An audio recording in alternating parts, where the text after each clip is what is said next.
Yo, what's good, TSF Entertainment Podcast fans? We are back yet again with another show on Sunday, man. This time we are doing Power Book 3, Raising Kanan, Season 2, first episode. The title of the episode is The More Things Change. All right, Jug, what'd you think? First thoughts? Little slow motion to begin with, but it's to be expected. It's the first episode. They're giving us what I feel we have the relationship with Marvin and Jukebox, Lulu and the record label. Kanan pretty much was on the run and got dropped off in Virginia with his family, with his mom's family. And pretty much the rise of the drug empire in the projects. So I feel like they setting the basis for the season, including having Detective Howard, little information on him. We do know that he was out for 3 months.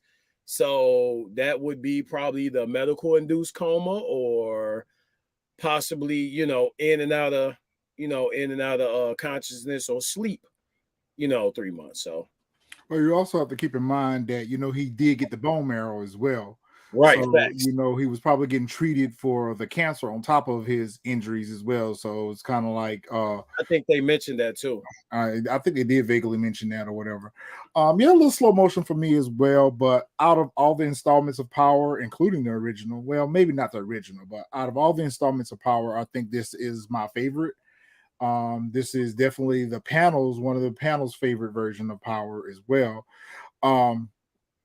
So yeah, a little slow motion, but I think that I think things are going to heat up a little bit. So for me, I think that it was a good episode to kind of take us back to where season 1 left off at, and just kind of remind us of some of the things that has happened throughout season 1. So kind of like a recap episode, if you think of it that way. Episode starts off with Kanan sitting out on the beach. He's in Virginia with his family. And that just took me right back to my childhood. That took me right back to how I used to spend summers in Virginia as well with my family. My family was in Chesapeake, so I would go up there all the time during the summer months, be out on Virginia Beach. So that kind of took me back to my childhood a little bit. So it was nice to see that. Rock walks up to him and pretty much was like, yo, you ready to go, or whatever the case may be. And you can see Kanan's a little reticent, not really wanting to leave, and probably wanted to tell his mom that he didn't want to leave, but didn't know how to tell her that he wasn't ready to go yet. And the thing, there she is. Welcome back, Miss Honey. Welcome back. Twice in 1 day. Hey, you guys, 6 o'clock came fast. It did come fast. Yeah, it's like night service. It was no sooner than you're at dinner, it's time to go back. Yeah, it was like I barely got through the episode before it was time to get back on. So, welcome back. We were just talking about the first scene. What did you think about the episode? I liked it. I liked it, but I always start out on a high with these shows, and then I start to get kind of bitter and negative, like around episode 6 or 7, when I'm ready for it to be over, because it's not making sense to me. But I'm glad to see all of our old characters. The guy who plays Kanan is more 50 Cent now than he ever was. Yeah. Rock is still fine. Is Mickey Freaky Wine. Ooh, I wish I could go back and be Rock. Just beautiful. Man. Just beautiful. Them crinkle curls. I was like, girl, if you don't wear them doggone crinkle curls, if you don't give us crinkle realness. Patina Miller is beautiful. She's a beautiful woman, great actress. Really nice and nicely styled too. Like that's one of the things I love about this show. Like from Juke's styling and Kanan styling, like everything just reminds you of that era, that time. It was a good time. I mean, it had its moments. Famous's hair, like it's just I love this show. I really do until I don't anymore. But right now, yay! It almost kind of makes you wish that we had more shows on like this right now in this era. It will take us right back to the New York undercover days where we had Oh, multiple shows totally. out during this time. Yeah. And we don't have that anymore. We don't have that No. anymore. So it's very nice. I think that's why we flock to this show so much, is because that's that nostalgic that we don't see on TV anymore. Yeah. Yep. Yeah. So it's great. I mean, and it's so authentic. Like that tape, playing the jukebox and her tape player, and then recording on a tape. Putting together a mixtape. Like yeah. Even the Pretty cars that they drive and the vehicle, and even how the neighborhood itself doesn't even look modernized. I Yeah. don't know how they've made it where the neighborhood itself looks like that, from what it looks like from that time. right. So it's just, they've done a great job with costumes and the set and everything for this era. It's perfectly authentic to that era. I totally agree. So we next get to Detective Howard. He's getting ready to get discharged from the hospital. We see that he's alive and well. And I didn't expect to see much of him the first episode. So it was very surprising to see right out the starting gate, we get our answers to what his condition is. And, he seems to be, I'm not going to say fully recovered or fully healed, but he seems to be in better shape than I expected him to be. Right at the starting gate. And he tells the nurse that was trying to discharge him that, look, I came here with a ring. I'm not leaving here till I find my ring. So hopefully we find out what the significance is about this ring, because he was like having a fit behind that ring. Yeah, he definitely was looking for that joint. Yeah, he was looking for that joint. He's going to tear that whole hospital down. We see Detective Burke is having a conversation with the doctor in regards to his memory. Apparently he has amnesia. And he doesn't remember who shot him. He doesn't remember the events of the night that he got shot. Am I the only one who feels like he's faking? He is. Oh, we know he's faking. Am I the only one that feels like he's faking? I feel like he's faking. They gave, I think, maybe 3 different clues to him faking it. Okay. I didn't pick up on the clues. I just felt like he was just covering up to protect Kanan. Yeah, I think it is more so to protect Kanan, but at the same time, I don't think that his beef is going to be with Kanan. I think it's going to end up being with Rock. Of course it is. Of course it is. I mean, if he truly does remember what happened, he knows that Rock got her stink all over this. You remember? Yeah, and that she pretty much drove the narrative for Kanan to do what he did. Yeah, he didn't do it out of his own. Because I think in that episode, wasn't he getting ready to reveal to Kanan who he was before Kanan shot him? Yeah. Yep. Yeah. Well, he's kind of trying to plead with him. What I like about Detective Howard's character, he seems more driven now in a different way. At first, we weren't really sure. Is it because he has cancer? And this is clearly his son, that he wants to sort of redeem their relationship or reconcile Kanan back to himself, or we weren't sure. Hey, but in this season, he seems more driven. He seems like he's driven to save Kanan, to rescue Kanan. It seems more imperative to him that he can position himself where Kanan will listen to him. Yeah, he seems like he's trying to save him. Yeah, and I guess the thing about it is, in watching all of this and seeing all the things that were working in towards his favor, and including his own apprehension, it's going to be very unique to see where this character takes this turn for the worse. Yeah. Because as of right now, he's still pure, he's still innocent. Even all the things that he's done, we know that he didn't really do that by his own admission. He did that to try to prove himself as part of the family business. He's done these things to try to be, step up to the plate and live up to his family's expectation. But it's going to be very interesting to see how he becomes this monster that we met in Power. Because that's what I was going to say. That's what we're waiting on. We know their overall fate, But what we're waiting on is to see that turn and change between he and Jukebox, the Jukebox character. especially with Jukebox. Yeah. I And mean, we don't know how it I ends think for Rock Jukebox or is Lou or Marvin. So that's what makes it all very I interesting. think We know Jukebox what is happens gonna with reach Kanan that and Juke. before. I think she's gonna reach her turning point before Kanan will. But yeah, I she's think, already on the pathway to her turning point. yeah, but I think that DEFCON is gonna put that battery in Kanan back. More so than what Rock's doing. Yeah, Okay. Okay.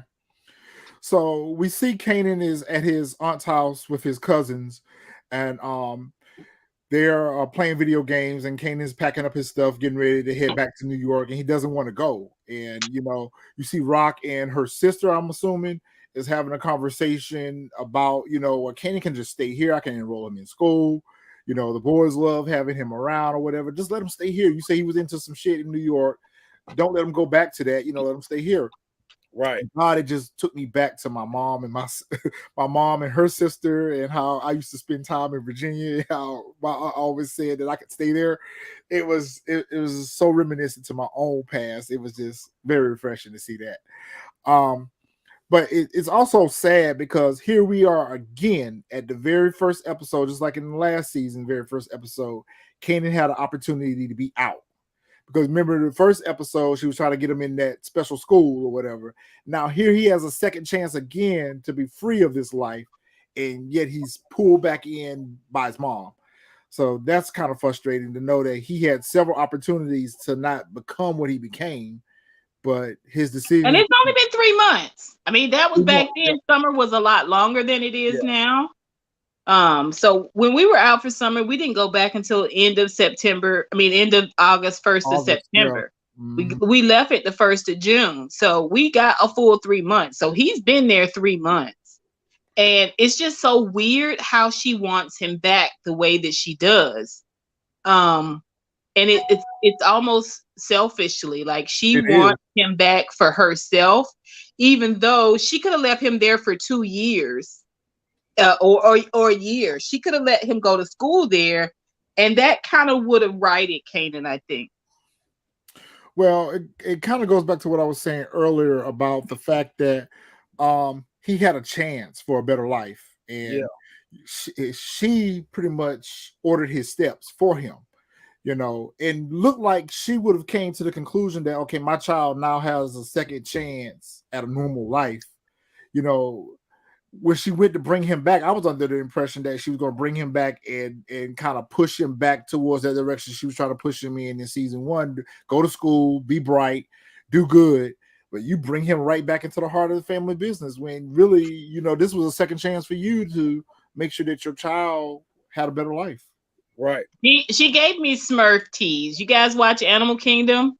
Yeah. She gave me Smurf tease in this episode. It was just like, forget what's best for him. It was all just for her, like her gratification, and just like talking him into everything and getting him to be okay with being back. I think he was telling her something like it was news to her, but it was some part of her that made me think that Rock felt herself losing him. Yeah. And if she didn't get him back, she was going to lose him completely. Yeah. I got that feeling. Yeah. Yeah. So the Aunt Deborah and Rock are having a conversation in regards to the family. And it was very interesting because they were getting ready to go down that road where they were going to talk about the family with the mother and the father. And when Kanan walked up, they kind of changed the subject. So I was very interested in knowing what that conversation was going to reveal.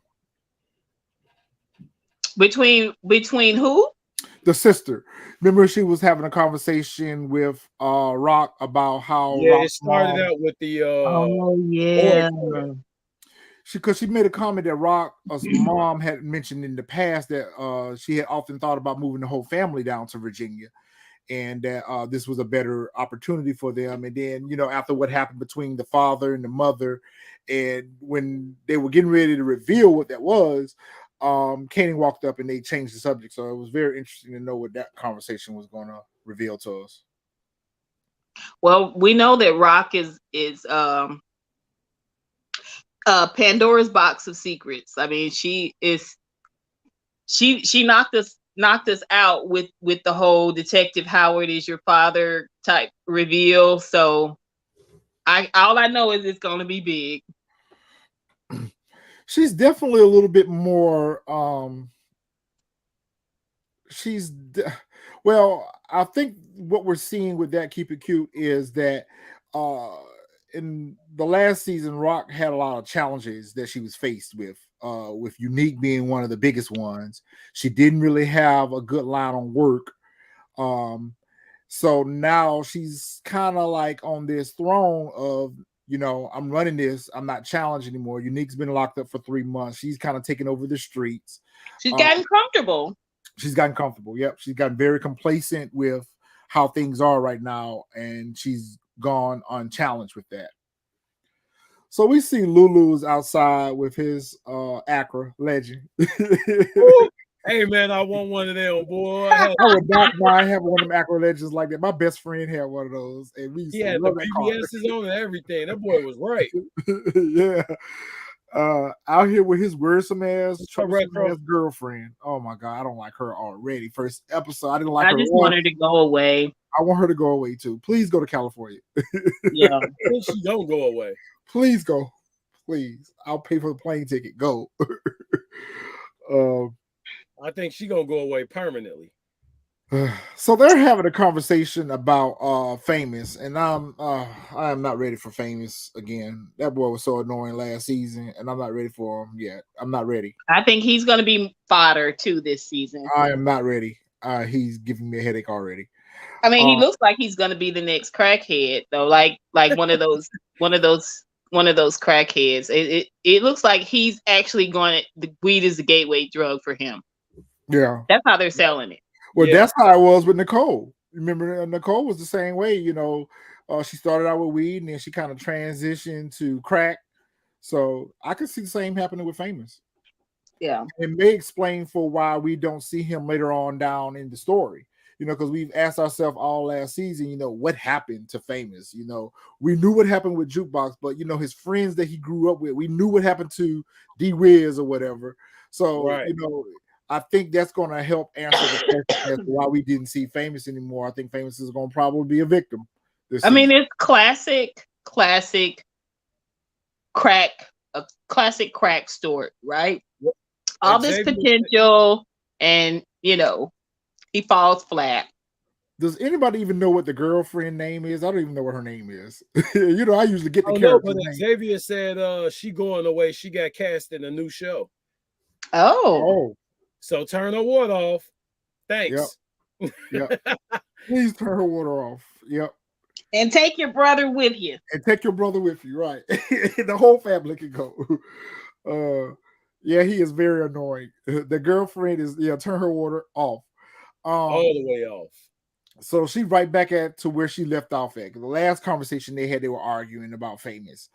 And she picks up right where she leaves off at from last season, where she's begging for Lulu to make beats for him. And basically she's begging for Lulu, who's the producer, to further her brother's career. No, if you're the artist, you need to have your own material. You need to be writing your own rhymes. You need to be coming to the table with something for me to produce. If I got to make the beats for you to write your rhymes to, I'm writing for you as well. I'm producing the song for you. I'm engineering it for you. I might as well be the rapper too. So Famous. He's not one step away from asking them to rap it for him too and put his name on it. Yep. Like this whole selfish display. I don't know. King Retro said like the shirts. Oh, appreciate it. So the thing about that is, she's begging her boyfriend, which is creating conflict in their relationship. It's like Lulu told her, listen, can you for once not be Famous manager and be my girl? Like, you sitting out here, you thirsty, you begging me for me to work for your brother, but the label has other artists that they have to attend to as well. So, Famous is not the only artist you need to be focused on. Basically said your brother sucked. Yeah. He told her, he's like, listen, he had a little bit of success with his song. You know, it didn't grow to, you know, huge success, but you know, he's a one-hit wonder. The mixtape ain't did shit. You know, his little performance didn't do shit. So, you know, be happy with the fact that he had a hit song and that's it. You know, It was such an obvious. I mean, she's running a real obvious grift on Lou. He sees it, but you know, he was getting something in return for it. But that her character kind of reminds me of what the Kardashians would look like without social media. Like the pressure she's putting on him to put her family on with you know, all on his dime. It's such an obvious grift. We have no choice but to want her water to be cut off. and all they expect to do is just show up and receive success. Be terminated quick. Show up and receive success, not work for it. Yeah. And you have to understand the music industry at that time is not like how it is right now. I mean, anyone can make a hit, anyone can produce a song, anyone can get a song on a streaming service right now. Back then, it was a lot more radio station to radio station to radio station, just begging them to play your song, a little bit of your song, put me on. And live performances. You remember artists had to go to clubs, nightclubs, malls, all of that. Autograph signings and all that. I mean, the artists actually had work to do themselves, branding themselves. So you didn't typically rely on the label to do all the work for them, especially when you're not making money for the label. Right. You know, if you were making money for the label, then it would be one thing. But because she was arguing about, well, you didn't put enough resources in, I put enough. You know, if the artist doesn't take off, then, you know, we're not going. And we saw that back in that era. We saw that with major artists like LaFace and Def Jam and all that, that if an artist wasn't really bringing them numbers in, they didn't put too much work into marketing their album. But if it was a mainstream artist that had that crossover and, you know, bringing the numbers in for the label, then they got all the marketing and they got all the branding that was done for it. So that, I feel like that's very authentic to that time. Yeah. And, you know, it was not easy for an artist just to get a hit song and then they blow up from there. There was more work that had to be done with that. So Lulu's tired of hearing all her rap and her loose rap. So he gets in his whip and he skirt on out. And he gets to a red light, and there's a red Maxima with this chick in it, and she's singing. He recognizes the beat that she's singing to, and you know, he tries to get her attention. And kind of authentic as to what a New York woman would be like who's out there by herself and get approached by a strange man at a red light. She was very defensive. Right. She was a little. It was very 411 Mary J. Blige. Exactly. Yeah, it's very 411. Yeah. So we see automatically that this is probably going to be Lulu's new love interest. Am I the only one who feels like that's going to be Lulu's new love interest? Yep, or maybe even Jukebox's new love interest, or both. I mean, she seemed enamored. Jukebox did, but she seemed more disappointed than she did enamored. Yeah, and I wonder if it was because maybe in that moment she was visualizing that could be me in there doing that, or the fact that it's another female that has a beautiful voice. I don't know. I was trying to pick up on that vibe myself as to what it was that Jukebox was seeing. Jukebox is being pushed out of her family. Yeah. Some of it was by design, like Marvin's behavior, even though he's trying to rectify it now. But a lot of it is because, you know, it's not fostered. She's, you know, what she's got going on, her gifts and talents aren't fostered like Kanan's is, you know, whatever his talents are. Jukebox doesn't really have a lot of support. She's got family that is present, but they're not necessarily as supportive. I mean, we see her constantly writing and making music and all of these things, and then to go in the studio and see, you know, else, and it's your uncle's studio at that. Right. He's not even asking her if she's writing any music. Can you write us some music? Do you have any music? You got any beats you want to? I mean, they're not even close in this way where she can talk about her music with him. It's really kind of odd. Yeah. Well, I think it has more so to do. I think we talked about this a little bit last season. I think it's because the family knows how Marvin feels about her, which Marvin is not supportive of her talents.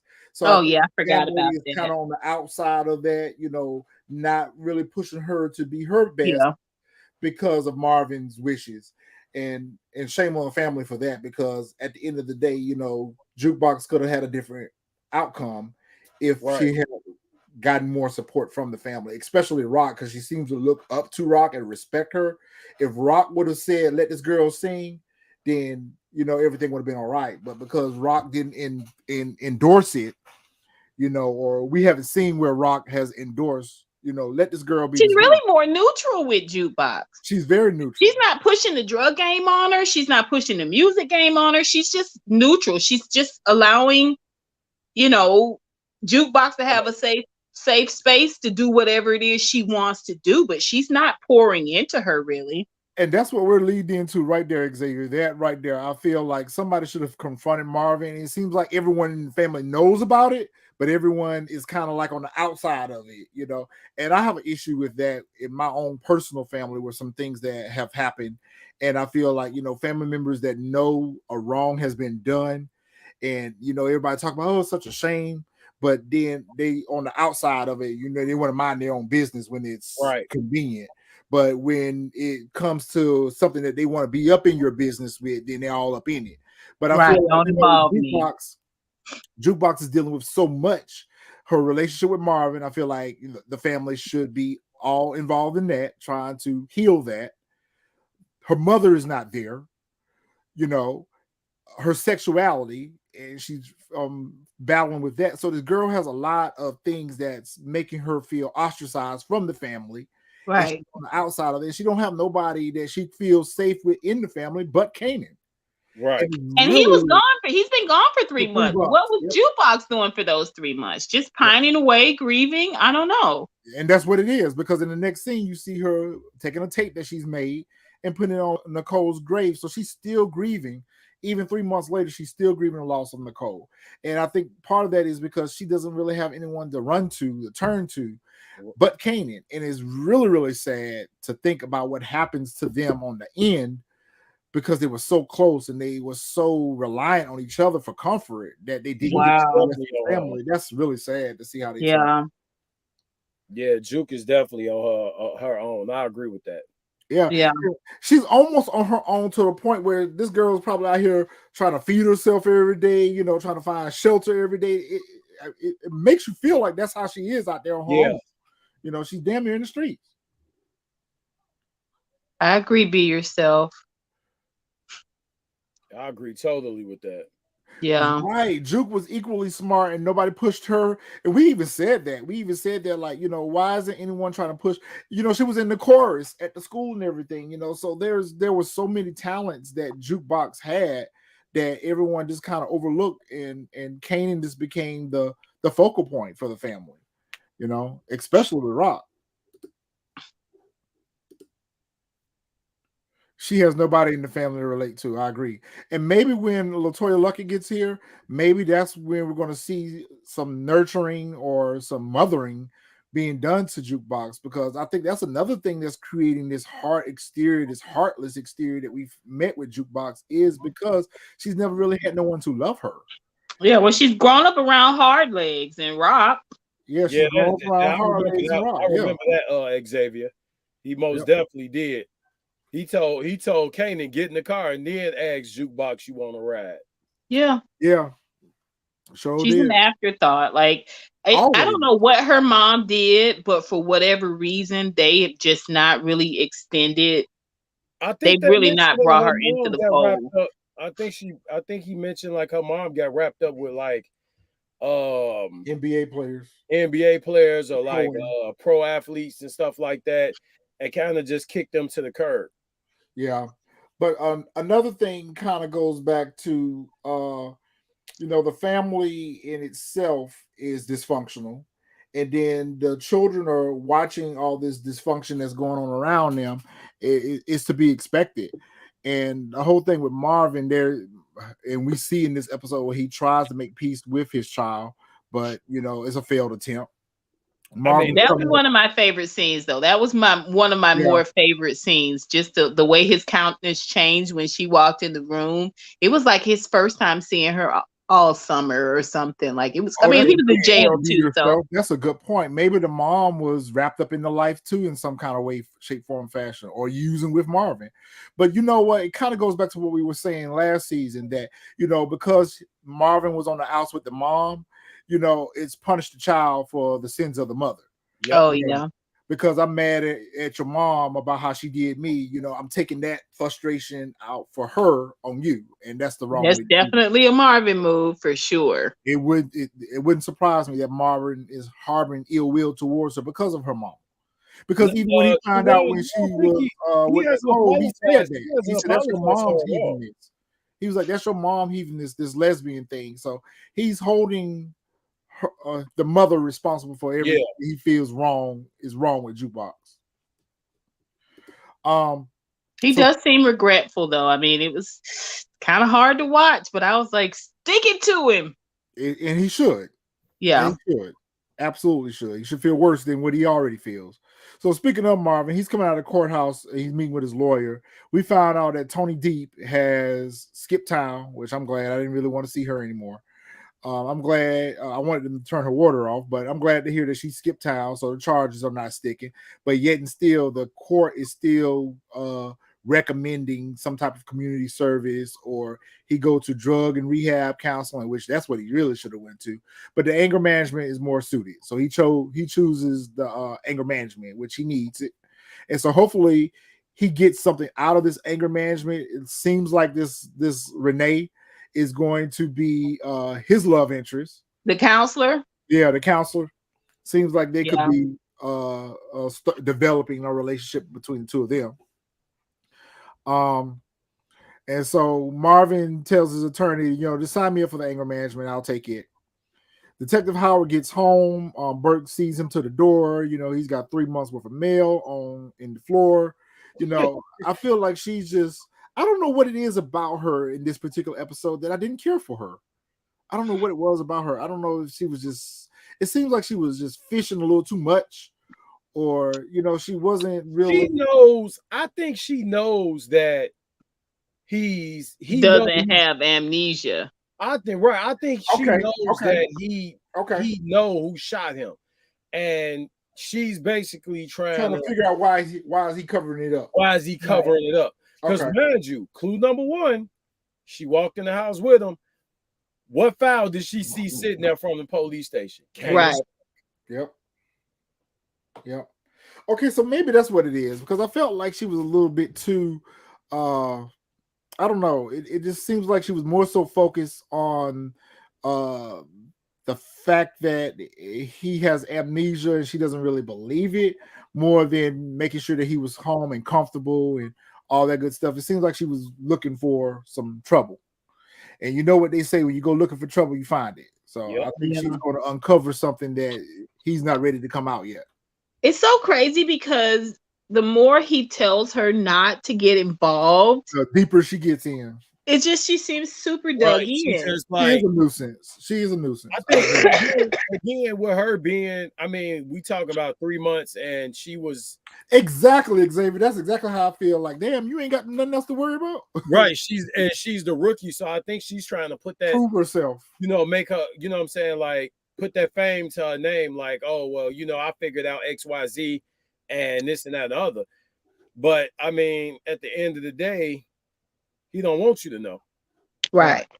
I love how they wrapped him up, though. How they wrapped up his cancer and they all did. of that. And his it was like another officer that gave him the bone marrow, and like, oh, okay. I mean, but for her to breeze past all of these, this miraculous miracle type situation. It was like, what's up with his memory loss? Yeah. Like, I was like, you are really invested, aren't you, Becky? Right. You want to solve this case like right now. Yeah. Right. She said, oh no true crimes over here. Right. No cold cases over here. No cold cases over here. We're gonna get to the bottom of this. Yeah. Rock and Kanan are riding in the range, and they riding down the street, and they see that what's left of Unique's crew, Warrell and a few of the little soldiers are rolled up on a corner, And she just shake her head. She was like, "Damn, Warrior ain't gonna get it," and whatever the case may be. So they ride on past. Their corners are getting rolled up on whatever, and she laughing at them. They're at Baisley Projects, and she's pretty much showing Kanan, because I don't even think Kanan got to really see any of that unfold before he got sent away. I think it was a very different setup when he left. What? It was just beginning, really. Yeah. Yo, they don't took over that building. They have literally first. It's like The Walking Dead. Yeah. Remember we're seeing the blossoming crack epidemic. It's blossoming right in front of us and on this show. The one apartment that had the emergency drop in it, it wasn't even finished yet. Yeah.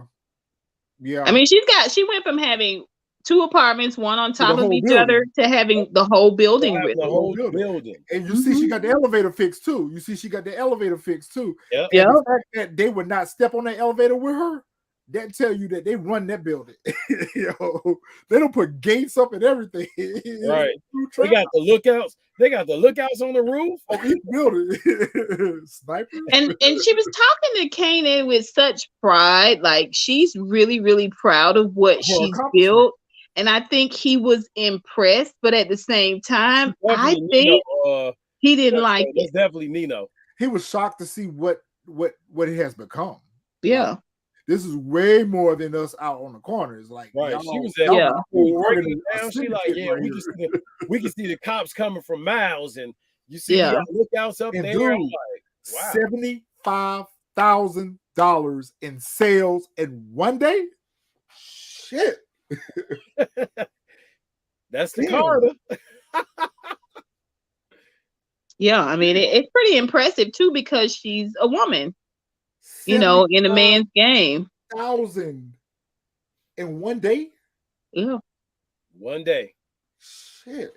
And they're feeding all the people in the building. They buying their groceries. They getting their medicine. They paying their rent. They got that building on lock. Yeah, they do. But it's mostly the drugs. It's mostly the drugs that it's doing it. Drugs and fear. Nothing. Because they even had a couple of units that don't turn into like bandos, right? Like, got people in there using and What's a bando? I'm a good girl. Yeah, a good girl that acts badly. What's a bando? It's like a trap house. It's like a place where things and stuff hang out at. You serve out of it. They go in the back and. Have you ever seen New Jack City before? They used to call it the Enterprise on there. Oh yeah. But one thing I can say, even though they have brought all this negativity to that building, you have to imagine there's probably some old folks that's living there in that building having to deal with all that. Yeah, but at the same time, it's out of sight, out of mind. Yeah, it's not in the streets. So, because the police officer or one of the detectives at the police station made a comment that, crime has been down. Yeah, because they have now isolated it down to a controlled space where the fiends come to them. Yeah, because they don't see them on the street. They don't see them on the streets. Right. So this is really smart.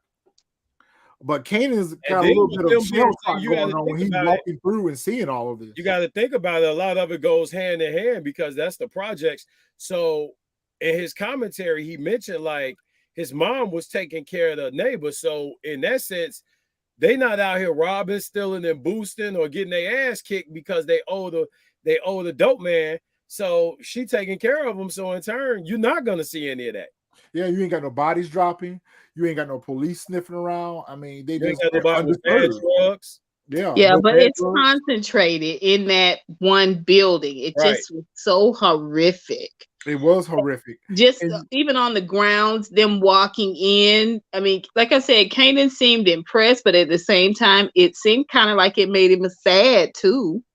Yeah, see what all this, to see what their drugs is doing to the neighborhood, the community, and the people that live in that building or whatever the case may be. Like, damn, mom, you right. And to know that his mom is at the helm of all of this, that's got to be something that sits in the back of your mind, and you have to consider that, that my mom is the one who's responsible for all this.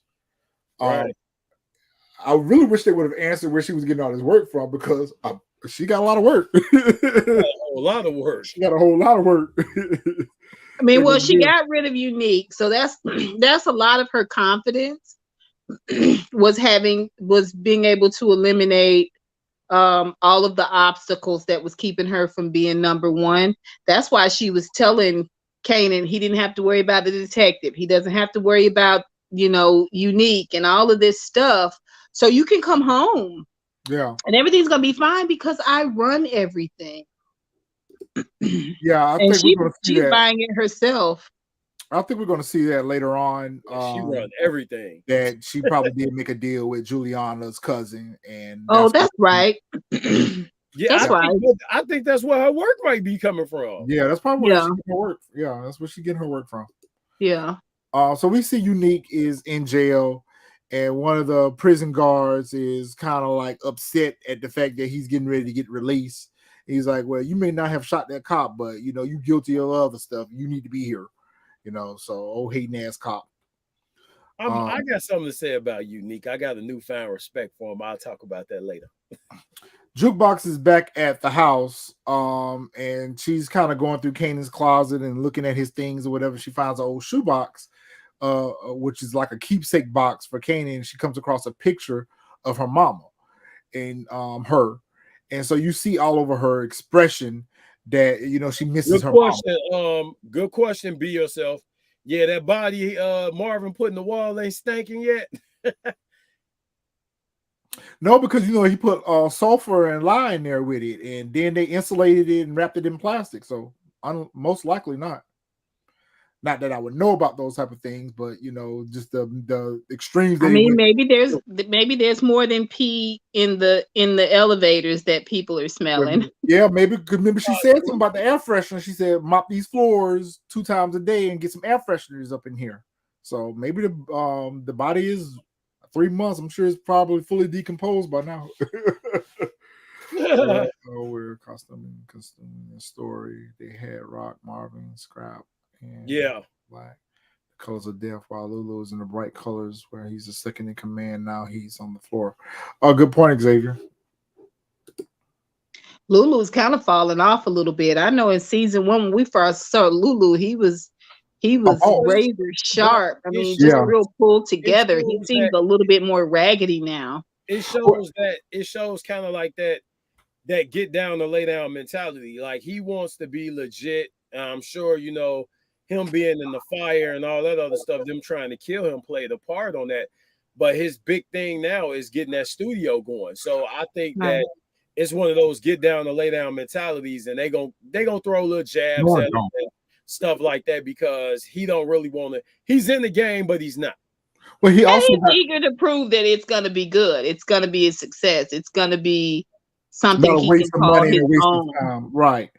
But also keep in mind, he also got threatened to stay in the game too, because remember Rock told him in last season, "You in, you always in." Yeah, so, he's the Marvin of season 2. Remember, season 1 started with her kind of riding Marvin and praising Lou, and season 2 starts with her riding Lou, really degrading him and belittling him. Yeah, and lifting Marvin up.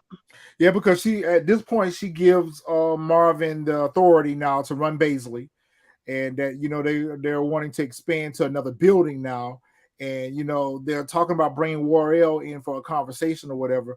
I don't like what they're getting ready to do with Scrappy in this point, but I kind of understand why. She's because she told Scrappy, she gave him specifics when they were in that apartment. Listen, you need to stop throwing these dice. You need to stop going to your mama's card game. We need to lay low and be as subtle as possible. Anything that you do can bring attention to the organization, regardless. You get rolled up on a dice game or whatever the case may be, they may start asking questions about, the drug organization or whatever. So you need to stay out of sight, out of mind. Oh, so y'all think Scrappy gonna get his electricity disconnected, or he could? I think so. I was going to lead up to that when he got rolled up in that card game. She specifically told him to stay his ass away from there, and he did the opposite of what she told him to do. It did kind of seem like a disconnect notice. Like, you got 30 days. You got till Friday to pay this bill off. Yep. And we're going to need first and last month. Hey, you got 10 business days.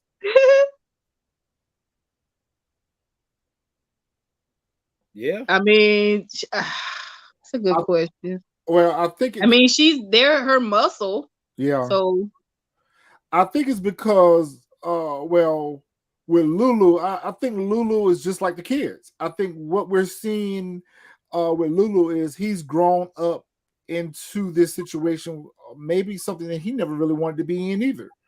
And since he's the baby brother, he kind of maybe got his hand forced into, being a part of this situation. So they lack, all of them lack confidence. All Yeah, of them lack, the ability to move independently. get And down to lay down.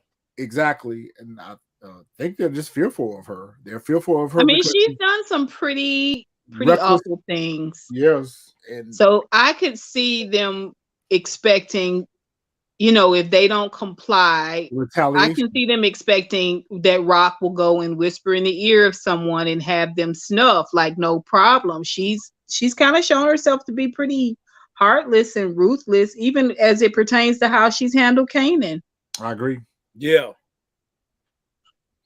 So Jukebox and Kanan have their reunion, and he pretty much tells her he misses her, and they have a conversation. She was pretty much telling him, "Well, ain't shit been going on around here."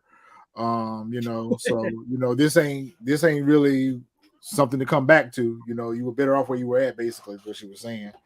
Rock is very selfish. She is selfish, very. even though she hides behind a mask. She hides up behind a mask that she's doing all this for the family, and she's doing it all for Kanan. Really, she's doing it because she wants to prove that I'm the baddest bitch out Right. here, and ain't no one gonna outsmart me. I'm gonna run this. Yeah, I mean, she's coming across that way too because how she has to operate as a woman. Yeah, She that's true. can't just go in yeah, there and knock someone over yeah. the head and take what she wants. She's got to go about it in a way that people tend to attribute to sneakiness, cunningness with women, and they're really just using the brawn that they have, which is their brain power, right, and their ability to be able to manipulate a situation in their favor. And so it does seem a lot more slimy, but it's no different than Unique snatching up Scrappy and acting like he wanted him to be a part of his team and ends up taking his eye. That was pretty darn ruthless. Mm-hmm. That was And pretty darn ruthless. and to know that she's responsible for that because she sent him in there to infiltrate that organization, knowing that there Yeah. was going to be a risk that that boy could probably get killed behind that shit. Yeah, Yeah, but at the end of the day, it's still the game. This is the game. People get murdered, murked, however you say it, in these really brutal ways. You're getting a whole community strung out. It's nothing different than what the boys is doing. It just seems a lot more ruthless because it's a woman doing it. and Yeah. then she got to be is twice as twice as ruthless. She got to be twice as smart. The expectation is going to be she's a And woman. move So I several can, more steps Yeah. ahead of everyone. right. She Yeah. also has to It's move. got right. It's got to be. Well, she's a woman, so it's gonna be she's an easy mark or she's an easy And target. she can't show weakness. Even with the Yeah, brother, she exactly. cannot show weakness. Right. They'll Can't have upseat any her, remorse. uproot her, and get her out of there so fast. Right. She can't have any remorse. Anything that Mm-mm. she does It's got to the be. game. It's the game. That's Juggy. No, that's Juggy up there. That is JOJ. King Retro. Yeah, King Retro. That's Jack of Jordan's. Oh, so King Retro is JOJ. Yeah. Yeah. Oh. Well, why is he JLJ on the screen, but he's King Retro here? Because that used to be his name before he changed to Oh. Jack of Joys. He used to be King Retro. Oh, I see. Yeah. King Retro, you're gonna have to change that. I'm the retro now. And a king. And he's a king. How nice. How fitting. Aww. So Marvin and Lulu, they're pretty much sitting down, catching up with Kanan, and they're teasing him about crying about being stung by the jellyfish. Rock is finishing up dinner, and Jukebox comes downstairs, and Marvin actually tried to be polite and cordial to his daughter. It's a little too late for that, but he speaks to her and asks her how she's doing, and try to make conversation with him, and she's just as dry as a bone with him, which she has every right to be. Yeah. Facts. Facts. There's all these little moments where Jukebox seizes her own opportunity for power when she went back and saved old boy from the security guard. And there's these little moments where she takes, she has these really powerful moments. The conversation she had with the Detective Howard's partner. So I really enjoyed this from Jukebox because I mean she stuck to her guns, and as much as she wants love, it just kind of seems like she's resolved herself to the fact that whatever she wants, she's gonna have to get it out of the mud for herself. That's She's right. not gonna ever let Marvin hurt her in that way again. And No. it kind of speaks to that a little bit to the attitude we saw in Jukebox in the Power series. Because even with her Yeah. girlfriend, you saw she didn't really care too much about her.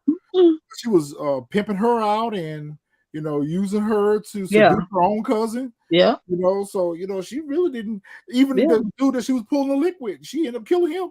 yeah. So, It's like invest in no one invests in you. Love no exactly. one, no one loves you. Support no one supports you. Like anything you get, it's because you earned it and not because anybody else gave it to you. No one's gonna give you anything. You're on your own, Juke. Yep, you on your own. Yeah. Yep. Even the way she talks to Kanan, it's a little different now. Yeah, because it's almost like she's talking to him as an older sibling, almost kind of like from a parent aspect. She's talking to him on the real. Yeah. You're lost in this fantasy or this illusion, but you're not seeing our family for what I see them as. You're not seeing them for what they really are.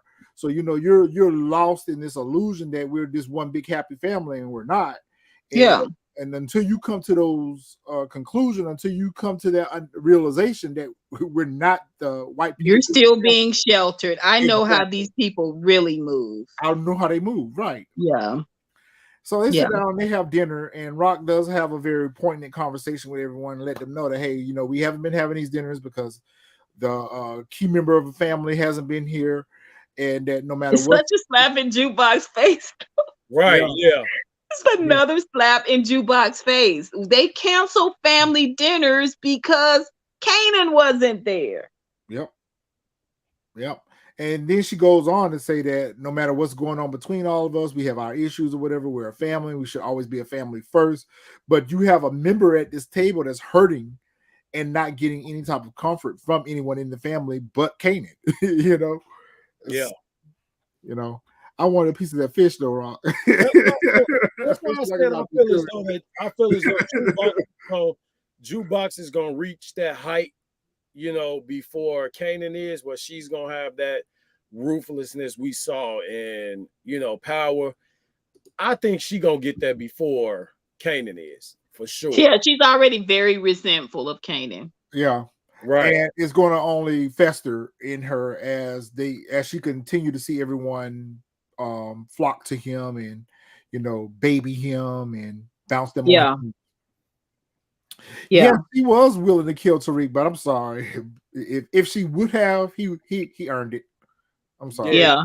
He earned Yeah, it. he did. He had earned it. Mhm.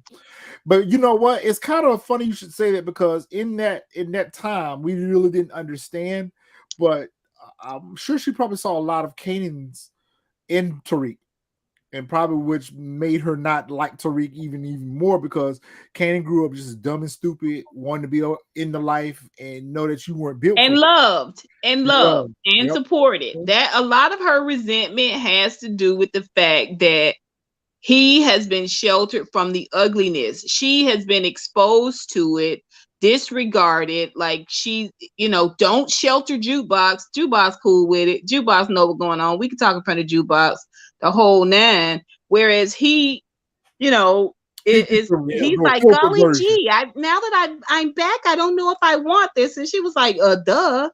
I tried to tell your stupid ass that from the beginning, right? Right. And he was like, I feel about what I did. She was like, cause she shouldn't have asked you to do it, man. Dummy. Right. You big dummy. You big dummy. Yeah. Hey, Retro, I agree. Jukebox is definitely catching the body this season. Speaking of big dummies, they are walking and talking dummies. Please let it be famous. Please let it be famous. It was Famous and his sister are out front having a conversation. No, I'm hoping that's the body Juke catches. I know, right? Oh, Even if it's an accident, I'll take it. Even if it's accidental, I'll take it. So I'll take it too. Famous and his sister are sitting out front and they're having a conversation behind this whole record producing and all this bullshit. And Famous has the audacity to tell his sister, well, I thought since because you was screwing Lulu that'll put me on. So he said you should give him some more booty. Yeah, pretty much. Yeah. Holding your sister out. I was like, girl, that's an open hand slap to the face. You know what? I was gonna say something about that too. She had to go out and steal her clothes. Go get your back crack more. She had to go steal her shit while Kanan got dressed in freshest clothes. Yeah, right? She had to go steal for hers. You right? Yeah, so did. But and Rock does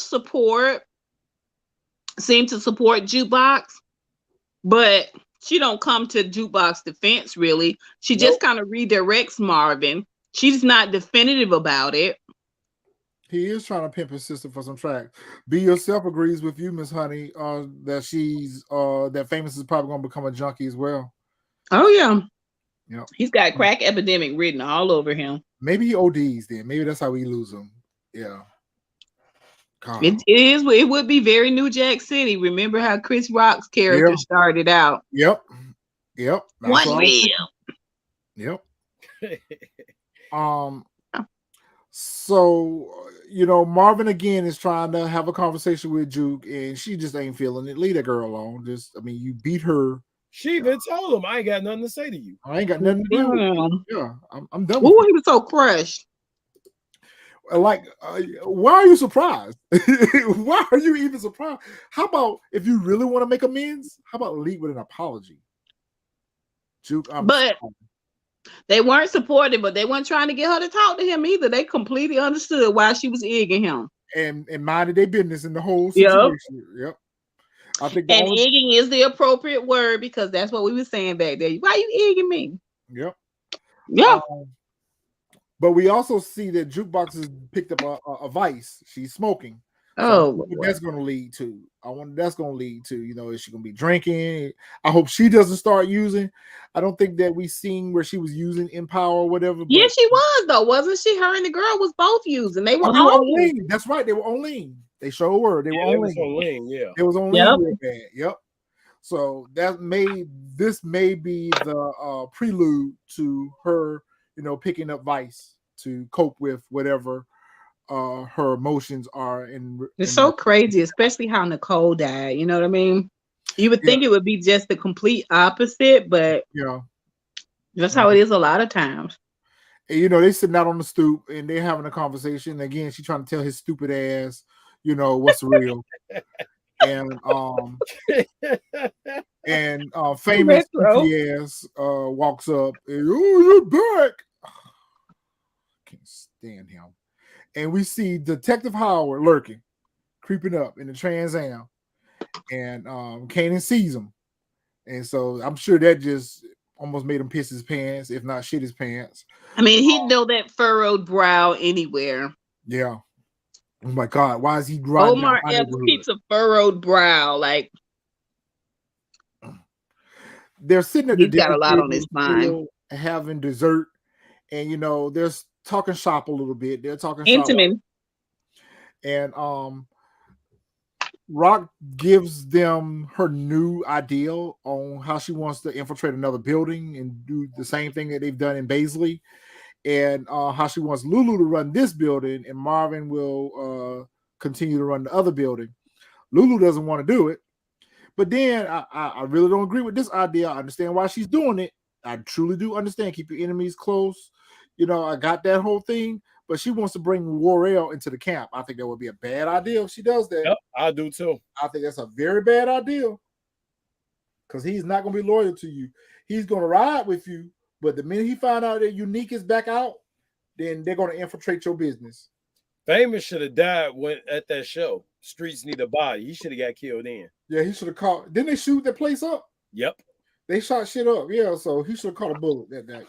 Yeah. I mean, her bringing Warrell in is really an opportunity for Unique to be able to dismantle what she's got going on from And the build it inside. for himself and build one for himself or take Yeah. over that building. Or Yeah. literally take over that building, right? And that's what's going to end up happening. Mark, why I say Unique gonna get in there and take over that building. So just like they had those different corners that they had split, they're gonna have different buildings. Unique gonna have a building, she gonna have a building. That's a bad move, Rock. I don't ride with you on that one.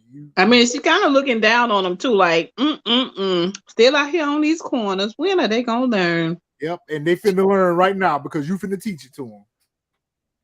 This is what's finna happen. So you think Unique is gonna end up with 40, the building that she put Lou in charge of? Yep. Wow. But how will he do that? Taking it over, getting rid of Lou, bringing Lou into his organization, or what? No, because remember she's gonna put Warrell in that building as well. And the fact that Lulu's hardly ever around, never around, Oh, is going to give them an ample oh man. to take over that building in plain sight. And that's what's going to end up happening. Watch what I say. Rox has such a good idea. I mean, it is for drugs, but It's for drugs. It's kind of like Organization. Yeah. it's still kind of like men coming over and taking the woman's idea. I mean, it's brilliant. And for him to come up off of her idea, that's what's gonna happen. And not only that, but he probably gonna steal her work. Yep. Because he ain't got no work. work. He ain't gonna have no work when he get out. So not only is he gonna take the building, but he gonna steal her connect probably too. Or gonna get back in another situation where they're sharing the same connect again. Well, he owes her.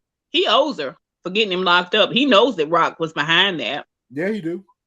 So, I mean, she thinks Kanan is safe. That's the phone call she must have gotten because Marvin was checking him out when he was coming out of jail. So it lets us know that Rock is. Huh? I thought the phone call was from Detective Howard. Oh, maybe. Was it? Telling her to meet him at Baisley. She seemed like she was out there waiting for someone prearranged. She wasn't just out there having a cigarette by herself. It seemed like she was waiting for someone to arrive, and he walked up and she turned around. Neither one of them looked surprised to see each other. So I felt like that phone call was him calling her to tell her we need to meet.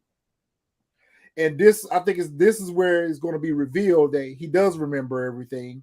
He's pretending to have amnesia, and he's going to confront her about all of it. I think that's what's going to happen next episode. Even calling her and meeting with her, how the episode ended shows that he ain't forget. He hasn't forgotten. He know what happened. Yeah, because he was lurking in the car on their street outside of their house, so he knew how to get back to their house. He knew exactly where they were. And I feel like that phone kept ringing back to back because Kanan even made a comment. You probably need to go answer that phone because it keep ringing. Probably was him like, yo, we need to meet up. You think I don't remember what's up, but I remember what's up. We need to talk. And you need to come along. It just felt like it was prearranged for her to be there. How is he going to keep him strangling Rock? I don't know how he gonna keep from arresting her. Right. He don't want the cops in on it. But initially we thought that he was going to use this as an extortion to get that bone marrow. Now that he has it, what else could she give him that he would want? That's why I say it seems like he's trying to save Kanan now that he knows that Kanan is his son. Maybe that's what the threat is going to be. That I'm going to blow you up if you don't get Kanan out of the game. But it doesn't seem like he's not going to be out of the game. Judging from the trailers, he's going to get deeper in. I mean, the way Kanan's character shot his own son, he couldn't have had the love of a father. Not really. The love of anyone. Or a mother. Exactly. What turns him into a cold-blooded monster that puts a bullet in his own son's head? I need to see that. Without blinking. And without remorse. It was very Rock-esque. Now that we know Rock, we've seen Rock, it was very Rock-esque. Yeah. Just saying. That's true. He told Sean, now I'm your father, huh? Yo, and didn't even hesitate. Didn't blink an eye, no shed a tear. How could I do this? And then when he told Jukebox about it, she didn't give a fuck about it either. Nope. She didn't care either. Excuse my language. I What's just up, wonder sis? if Really if big in the chat. Kanan's gonna find out about his dad while his dad is still alive, or is he gonna find out after Rock has gotten rid of Detective Howard because he's threatening to tell Kanan? Say it again, Miss Honey. I said I wonder if Kanan is gonna find out who Detective Howard is before or after Rock ice Detective Howard. That's a good question. Or does he find out at all? I mean, I think he finds out. I think that Kanan is going to be the reason why Rock isn't around anymore in whatever capacity. And I think that everything that's evolved with this son, I mean, with the father, is going to be the reason why. I mean, what would make him more angry? The fact that he can't now go to this person and talk to this person and see this person, I think but that he's he's gone. Huh? But didn't think- Kanan refer think to he's gonna go DEFCON talk to Empower? that guy. Yeah, didn't he refer to, because he always kept the last name Stark. He always kept Kanan Stark as his name. So it always leads me to believe that he never really knew who his father was. Or he always thought that his father was DEFCON. Yep, I think he's gonna go talk to him. Well, we saw That's that what in I'm the saying. preview. Is he going to find out about Detective Howard after Detective Howard is gone? So it's almost like he never had him. And that would make me angry to know he was right there, that this guy was trying to reach out to me in some capacity. Not only did you send me to kill him, but he survived and you iced him. Yeah, so I never did get a chance to really meet my father. But, you know, depending on and how he was deep, right here. He was a stone's throw away. But depending on how deep Kanan gets into the game when he finds out, I guess it's going to all depend on how deep Kanan is going to be into the life, because I don't think that he's going to be proud of the fact that his father was a cop either. I mean, if they do it this summer, he's going to be proud because he's come back as a new person. Yeah, he's come back with a new attitude, but we know that's he doesn't seem like he wants any part of the drug game. Yeah, I mean, I never seen anybody more anxious to go to school and get good grades in all my life. Skip it all the way. Yeah. He's like, I just want to do homework, Juke. She was like, too late. Maybe season 3, Xavier. Maybe because we were talking about that off camera. That I think that if it depends on how many seasons this show goes, where we start to get introduced to some of the characters that we met in Power. I do think that we're going to meet Kanan's baby mama, because at first we thought it was going to be that little chick that he was in love with, Davita, that was going to be her, but it's not her.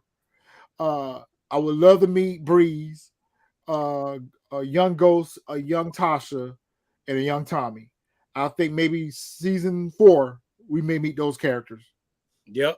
Now, I did send you a link because Joseph Sikora was on Instagram Live, and someone had asked him that question: when are we going to see young Tommy and young Power? He was like, I don't know, I'm excited about it too.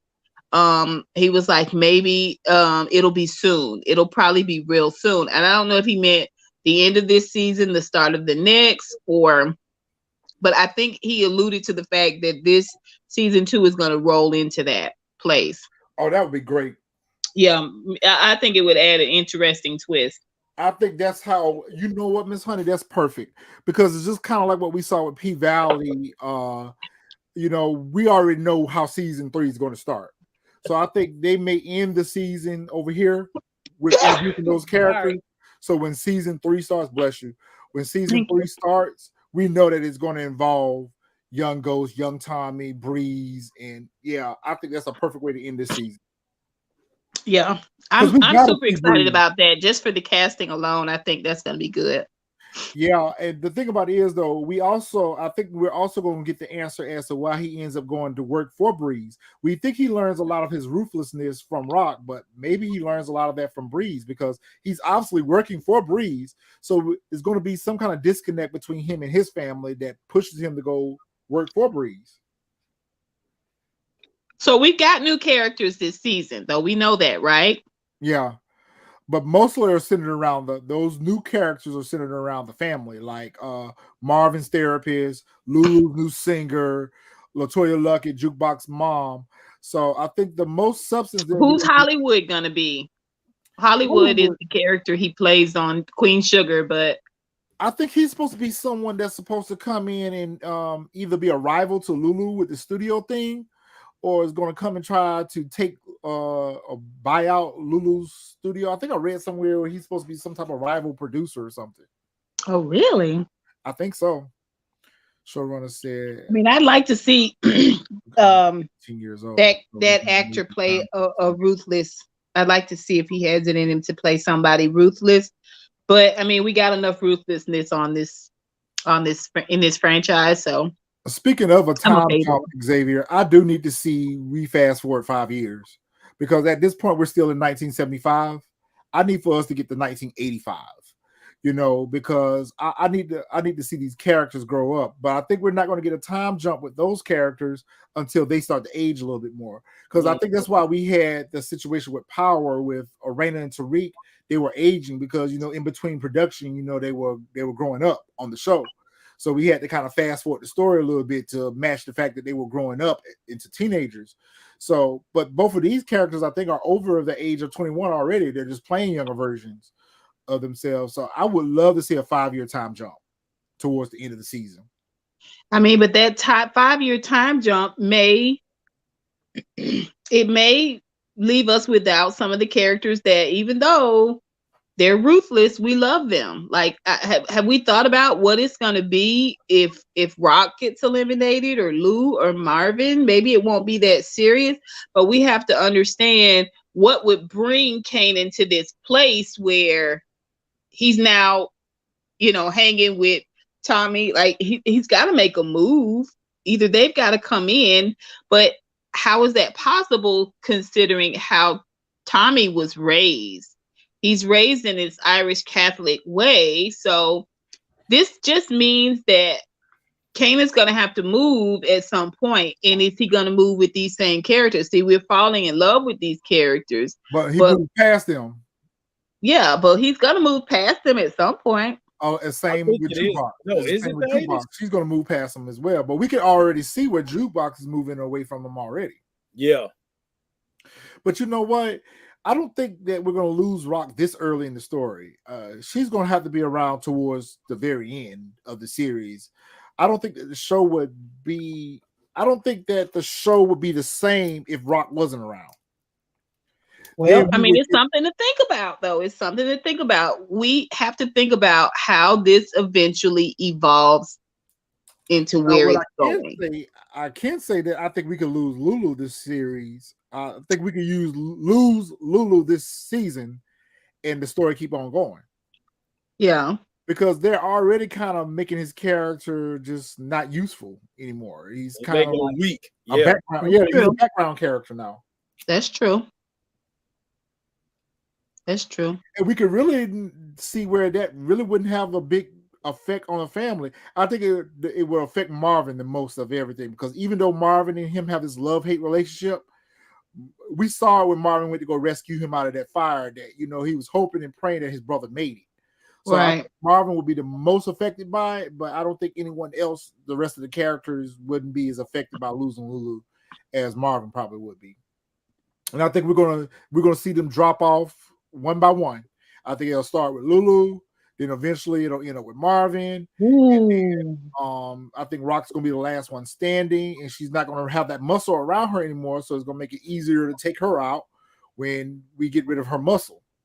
So that would definitely make things so emotional, you guys, just to lose these characters one by one. And transition the story forward. Yeah, it definitely will transition the story. What do you guys think about Symphony, the walk-off that Symphony gave? It kind of seemed like it was the last time we were going to see the Symphony character a little bit. I think it is, because, he's on another show. He's on the game right now. Mm-hmm. Oh. Yeah, he's on the reboot of the game, which I haven't even sat down and try to watch yet. And I just thought it was going to be just every time they try to reboot the game, it was at its best on CW. So yeah, I don't know what it's going to be like now. I think it's back on BT again. I think maybe BET Plus or something like that. I think it's Plus. Yeah, but he's on that series now, so maybe that's why. Because I felt the same way too, Miss Honey. I said, well, maybe that's why he's going to have cameo appearances this season. He's not going to be recurring, Right. But I think it's written for us to perceive that he's still on the outs with Rock, but he's there for Kanan. I came to see Kanan. I really didn't come to see Rock, but Right. it's going to be interesting to see how that story goes forward as well, because we may end up getting a new love interest for Rock as well this season. Paramount Plus, that's right. Yeah, I think it was on BET last time it was rebooted. Yeah, it's on Paramount. Okay, Kim says it's good. Okay, I need to check it out there. Okay, I need to check that out. So Scrappy's at this card game and got rolled up into this card game. The same thing Rock told his ass not to do, and he got rolled up. What do you think is going to be the outcome of that? You think they're going to shake some information out of him? Because Detective Howard spotted him and recognized him in the interrogation room. So you think they're going to shake some information out of him? I think if losing his eye, he didn't give no information up, he definitely gonna give it up to the cops. But it's not about what he says. It's about what they think he might do. Exactly. Rock and we know Rock, if she got even the slightest little bit of doubt, it's rockabye, baby. He may have sealed his own fate. Especially the fact she was telling him to watch your steps already. Mm-hmm. So he may have sealed his own fate by getting arrested at that card game. So I agree. Yep.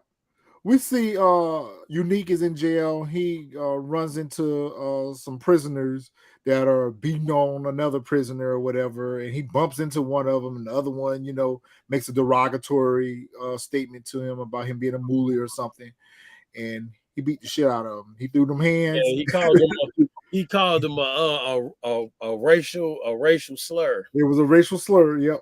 It was a racial slur. That's why I kind of I learned I kind of gained a bigger respect for Unique, because even though they showed season 1 him just playing crime boss in his lair, you show that in jail he got hands, because he whooped their ass, all of them.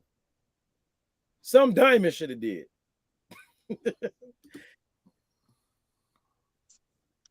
Yeah. Yeah, and whereas we had question marks about Symphony's character, was he going to transition into being a part of the family organization? We see very much so that he's still on the outs of that. That he's like, I don't know what happened that night, and I don't know how Kanan was involved, and I don't want to know. But I'm just telling you right now, he's a good kid. You need to, and he's scared. That's what he said. Scared. He's scared. Yep, and he's scared. And Rock, hey, you gonna try to tell me about my son again? But you should see this as well.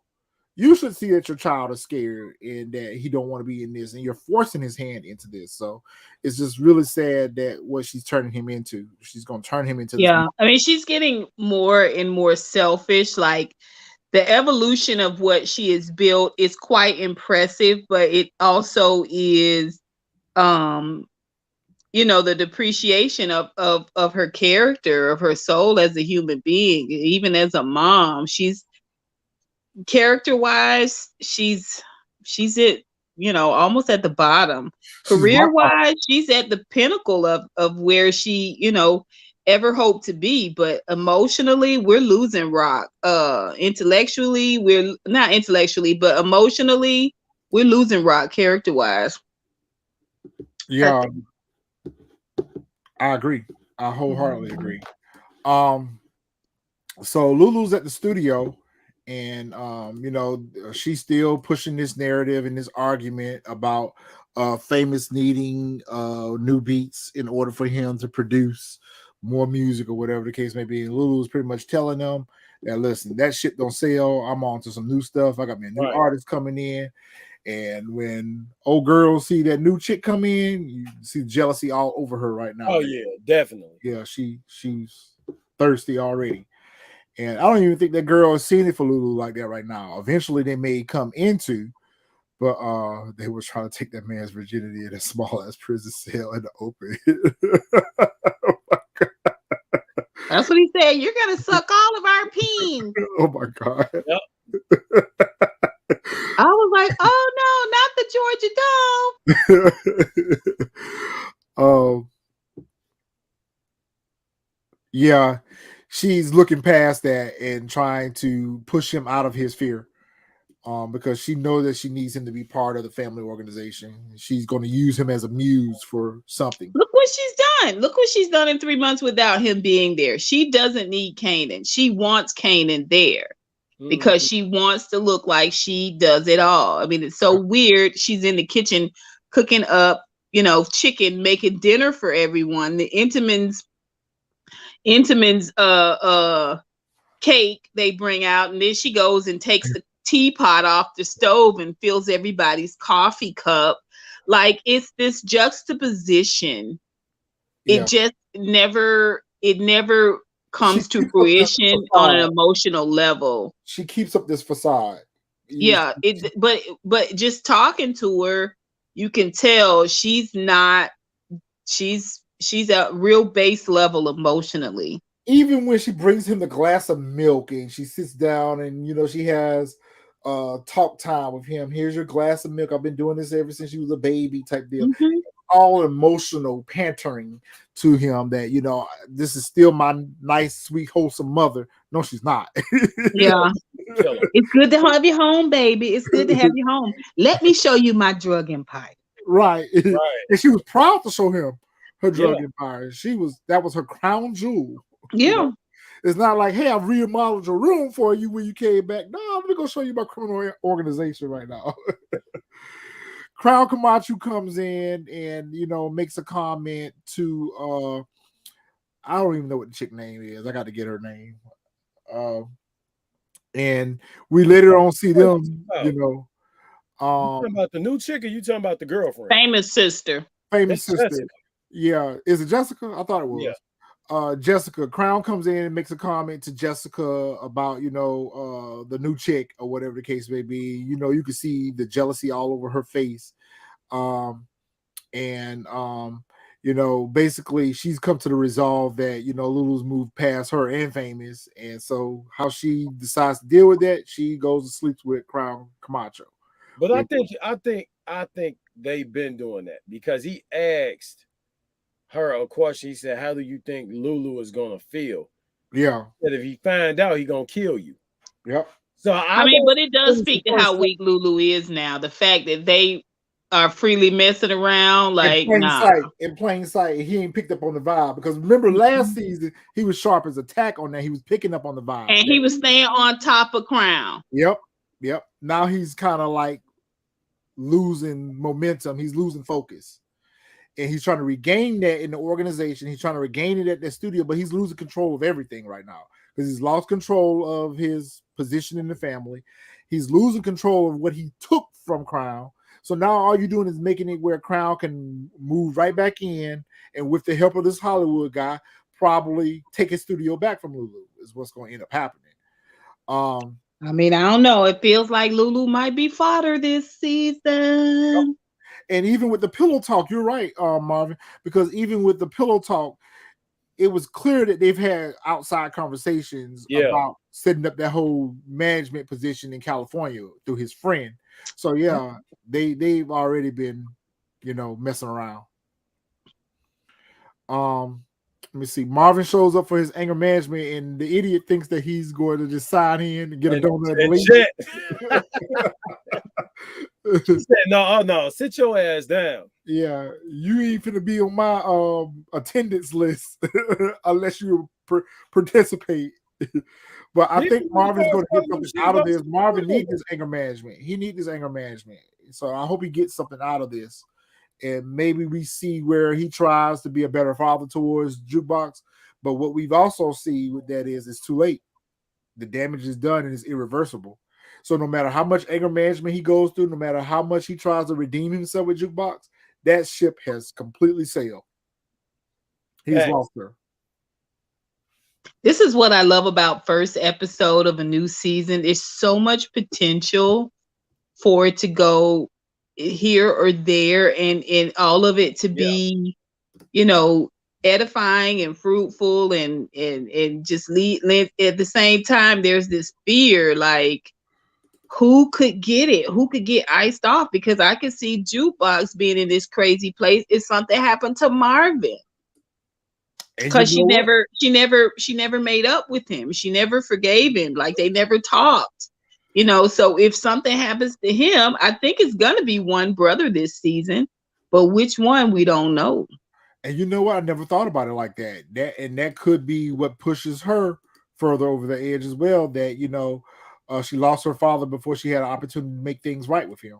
Yeah, I don't think it's gonna be one thing for either of them. I think it's gonna be a culmination of things that just brings them to their breaking point. And Jukebox is actually a little bit closer than Kanan is to that point, Yeah. but Because of still. what she's already been through, right? Even if they don't kill the brothers off, you can put them in jail for the rest of their life. That'll do some damage.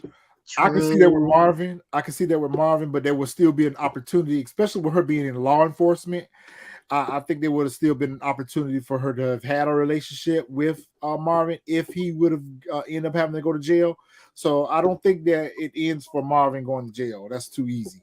I think both of the brothers end up dying. I think the whole family ends up dying. Xavier, you right. He most definitely did. He most definitely told him you can just sign in and leave. The lawyer did tell him that, right? So He's he like, didn't Yeah, go he there. just wanted him to comply. Yeah, He figured he'd deal with the fallout on the other end. Yeah, or that someone else would deal with it, and he didn't have to. Right, the lawyer was just doing his job. Just sign on the dotted line. Let's move on. Yeah, I'm gonna bill you for it anyway. So, And every time you see Marvin, he eating. he Yep. the hot dog. Yeah, He's making a beeline for the food, the Right. food table. so I think that this lady is going to help him, and I think that they're going to end up having feelings for each other or whatever. So it'll be interesting to see how this character. I mean, she seems a lot more wholesome than Marvin, so it should be interesting. Yeah, and you know what? I hate it when we have these wholesome characters. The only thing I can say I liked about Roulette and Duffy's storyline is we had two of the same type character that were developing a relationship. But in these type of series with Power, it's always this formula that you have a wholesome character that falls in love with someone that's on the wrong side of things. So that we just see more of the same with this. Well, it's because it represents hope. It represents like maybe this person can save a hoe or save a bro and pull them out of it. You know what I mean? Yeah. Like that's what we were hoping that Angela would be to Ghost. We actually were hoping that Tasha would co-sign on what Ghost had going on and they worked towards that, but that didn't work. So they created this love, triangle with, and we were hoping that Angela was gonna save Ghost.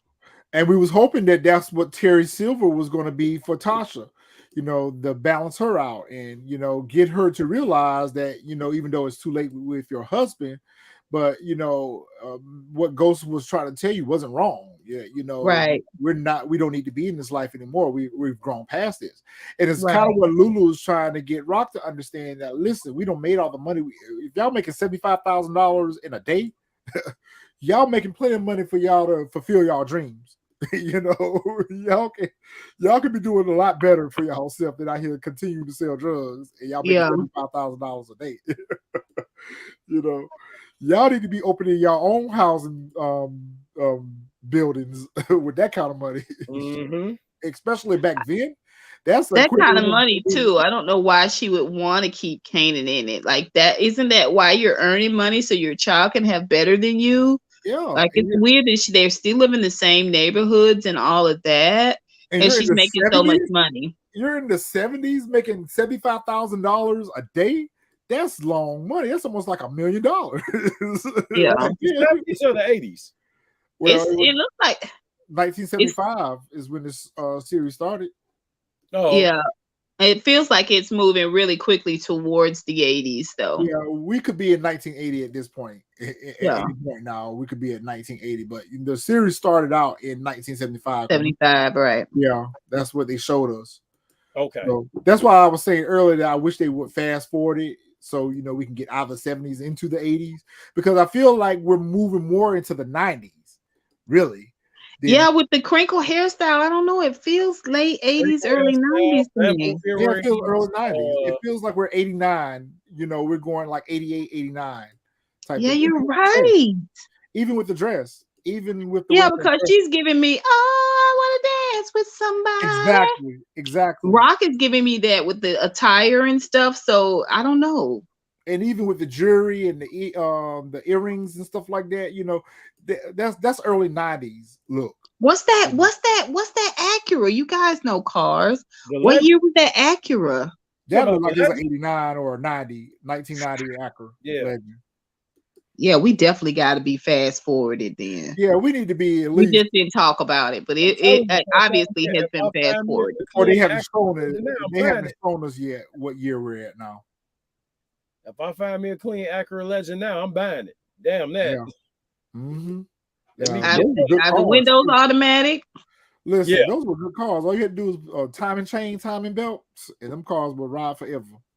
You know you're gonna have to use your rear view mirror and your side mirrors to back up. Ain't no cameras on them jokers. oh, you can put that in there. That's Yeah, easy. you can put that in there. All you gotta do is get your new sound system for that. Yeah, Put that in there. yeah. Overall, um what did we think about Kanan's conversation with Rock when he pretty much tells her, I'm scared, I'm having nightmares about what I'm happening. Do you think that just went in one ear, not the other? Obviously.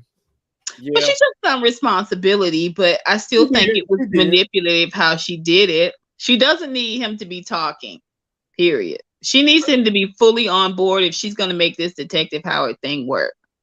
Yeah, and the thing is, how is he going to react when Detective Howard rolls up on him one-on-one? You know, we already know Rock is going to play dumb if when they have their conversation. He's got to be wondering why this dude is. I mean, I know he thinks that the guy has amnesia, but it's pretty clear that he's riding by your house and looking right at you. Why do you think he's doing that if he has amnesia? Like, he's got to be wondering what's up with this dude. Like, I don't know why he doesn't. Maybe because he's just a kid. He doesn't feel compelled to go and talk to the guy. Mm-hmm. well, I mean, he shot him, so shit. He go. I But he mean, thinks he doesn't remember. that's true. Yeah, that is true. That is true. Um, so the show ends with Marvin sitting outside the jail. We see Unique get out, and then we see Detective Howard roll up on Rock. And So what what does did Unique have on his feet, boy? Woo! red sixes? Them bread sixes. Yep. He had What the year are they? That's 91. and that's what I was getting ready to say. That's what I was getting ready to say. That's 91. That's 91. That's 91. That shoe is 91. Yep. Unique be killing them with the shoes, though. So maybe we have moved forward. And what you went in jail with is what you come out with, right? Right. Yep. So he would have had to be in jail at least 3 months. He was in jail for 3 months. They said that. Which That's how long summer used to be. yeah. And that's how and it's time for them to go back to school because even Jukebox says school hasn't started back, but it's about to start. So Yeah. he was locked up for the summer. Yeah. Man, a lot has happened in 3 months. And you see how many people is strung out in 3 months? And how they have just how they have grown way past what they were on the corners. Because remember last season they was barely scraping by. With splitting because Unique had took all the corners away from them. So just imagine one building is garnering $75,000 a day, and we're talking about 2 buildings going up. I mean, it's really like a crack campus. It's a crack campus, yeah. Because when she's walking through and all of them are like meandering around, the yard and the guards are up there watching everybody move around and stuff. Like it's like a crack campus. You know what? We have moved into the 90s. We have moved into the 90s. The show is not doing a good job with the timeline chronologically. Well, in 75, though, remember, he was a little kid running. He was just learning to defend himself. So it would have progressed to middle school and high school. That I think that's what we're missing. Now. He's in high school right now, right? Yeah. Well, just by some of the songs that they were playing, because last season they were playing, Freddie Jackson and Jodeci, when Rock and Symphony was having their love scenes. You know, they were listening to Jodeci. That's not 1980. That's the 90s. Yeah. So we're in the 90s. Yep. All right. Overall, not a bad episode. Slow start, but I think we ended on a good note with the Detective Howard and Rock confrontation. What do you think we're going to get out of that confrontation? Or you think that Rock's going to continue to play this narrative about, oh, I don't know what you're talking about? Do you think he's going to confront her with his real memory, or is he going to continue to pretend I think to he have gonna tell amnesia? her. Yeah, Rock is going to escalate. gonna She tell her has too. to. Okay. Yeah, All right. her treachery is going to escalate. It has to in order for us to just move these characters, line these characters up. But I mean, it's still great. Every time a new season starts, it's like I'm a virgin all over again. Yeah. And we're getting used to a new show. There goes my hymen all over again. All over Every again. time. Let's hope that momentum lasts through episode 5. Right. I really hope things are still tight at episode 5. Yeah. All right, Miss Honey. So your partner in crime is not here today. So are you gonna represent anything for Lipstick? Is she still in France? Yeah, she's somewhere now. I don't know. She left France Saturday, and I think she's in Spain or something now. She went Oh, somewhere because else. she was stuck, right?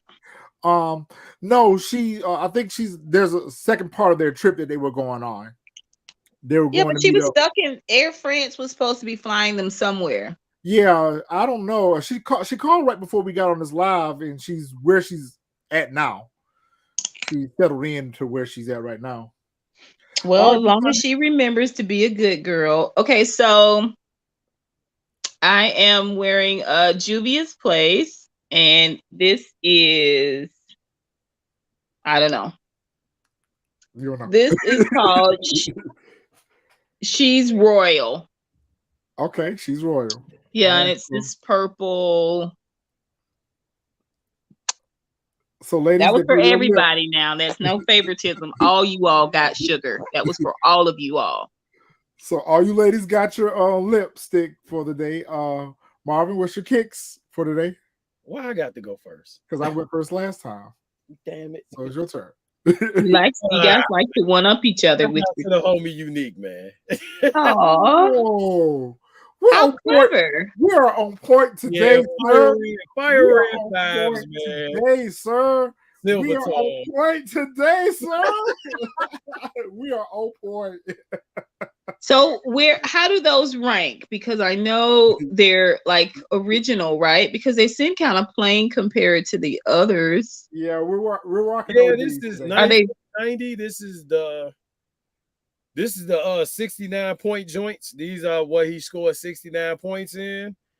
And but those shoes aren't from that time. You've probably had several pair by now, though, right? Oh, God, yeah. Oh yeah, I wish I had the 1990 pair still. I do too. Some metallic files for me, fire red files for Marvin. My scent for today is. You like that? You like that hookup I got you with the guy? Yeah. That was pretty cool. Gucci Guilty Elder Parfum is what I'm wearing today. Ooh. Yep. So that's the scent. Oh, Juggy, that bottle is beautiful. Yeah, that's Versace Eros. Yep, that Versace. Yep. That makes you a Greek god, baby. Eros. He's a Greek god. Be yourself. She said, I really like this book. Characters are solid. Hope they improve Tommy's book. I hope so too. I will tell you. Let me see if I can find it. I actually work out. They filming book 4 now, though. I actually work out. They were finished. Or was it book 2 that's finished? One of them is finished. I think it's the Tariq book, because Tommy said you may see me get at Tasha in this, but they just started filming for Force. Damn, you y'all can see this. I actually work out with that guy right there. If y'all know who that is. Who that? That's Lucy Mac from Power. Really? Yep. Me and him go to the same gym. Are you hitting him up? honey, you should ingratiate yourself. Yeah, he's pretty cool. Him and his dad is pretty cool. I mean, I don't want you to drop on your knees, but what can you do? You know, sneakers and all this stuff. You should be able to get us in. Yeah, well, I told you he don't give get too much. first I guest. think he's kind of sworn by secrecy. He don't give too much information. He just tell me what's coming soon. Well, you have to say blink twice if this is gonna happen. Right. That lady be like, blink twice. Call from right. Right. Yeah. He's pretty cool though, so I don't want to get him in no trouble, man. Right. We can ask some generic questions. We won't ask him anything poignant about the storyline, but we can ask some generic questions. How far are you willing to go to help the panel out, Juggy? That's right. A reach around. What are you open to doing? I can ask him a question when I see him. Yeah. Ask him if he'll do like a quick little, like if you could get him on the phone or something like that. Yeah. Like a 10-minute. Yeah, like a 10-minute. You have to be for the whole show. See what he say. Yeah. And then let me know so that I can be properly, coiffed. Don't let me really come in here looking dry and you got a special guest. How about this? We let you handle the interview. How about that? We let you do the interview. Really, Dee does very good interviews, but I just think you guys would have some really good questions for him. Yeah, we need to work on that. We need to work on that, getting us some guests on the show. Don't spook him. Don't spook him, Juggy. Just play it real easy. Like I said, he's pretty cool. Like when I walk in the gym, he's there. His dad is there. I talk to him and everything like that. Work out, and that's about it. And we really need to work on getting some. Yeah, if I mention some stuff to him here and there on the show, like man, can't wait or whatever, he might be like coming soon or something like that. But right.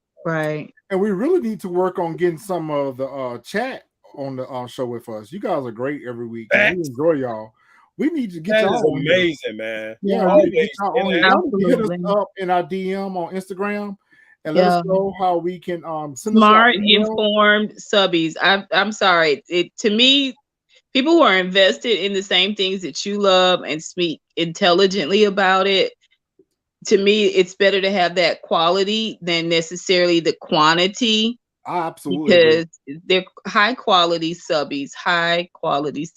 Hell yeah, all of you are, and we would love to have a guest each week on with us. Y'all come on. Ooh, that would be so cool. If we could get Xavier and hear we know we've read his sarcasm.